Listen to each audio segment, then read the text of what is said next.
2047 तक इस देश को विकसित भारत के रूप में खड़ा करने का, और उसी निमित्त हम लोग भी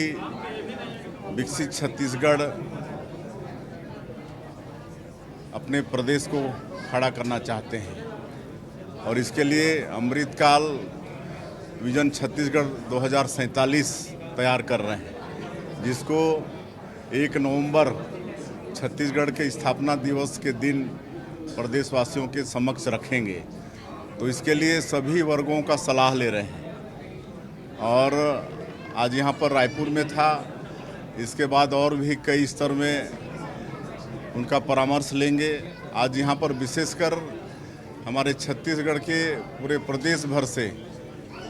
किसान एकत्रित हुए थे, युवा एकत्रित हुए थे, मातृशक्ति माताएं बहनें एकत्रित हुई थी और प्रबुद्धजन एकत्रित हुए थे। और कई सत्र में संवाद चला है, 2.5 घंटे 3 घंटे चर्चा चली है और चारों वर्गों के द्वारा विभिन्न सुझाव कैसे ये छत्तीसगढ़ विकसित छत्तीसगढ़ के रूप में खड़ा हो पाएगा, वो सुझाव आया है, जिसको हमारा नीति आयोग संकलित किया है और बहुत अच्छे सुझाव आए हैं। जब हम भी आए समापन सत्र में, उस समय भी कुछ लोगों के सुझाव आए, सभी वर्ग से बड़े अच्छे सुझाव आए हैं और हम ये कह सकते हैं कि विकसित छत्तीसगढ़ खड़ा करने के लिए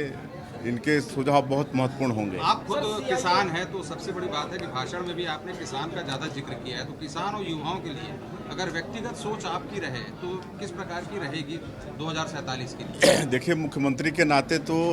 सभी वर्ग के लिए हमारी चिंता रहेगी, लेकिन चूंकि हम भी एक किसान परिवार से हैं और कृषि कार्य में हमारी भी रुचि है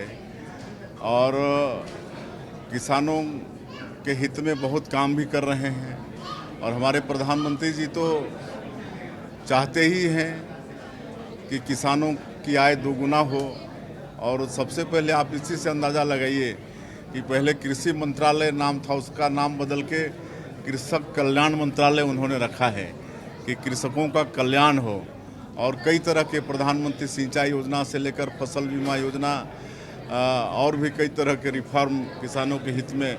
भारत सरकार के द्वारा लाए जा रहे हैं। और हम लोग छत्तीसगढ़ में भी किसानों के खेत में पानी पहुंचे,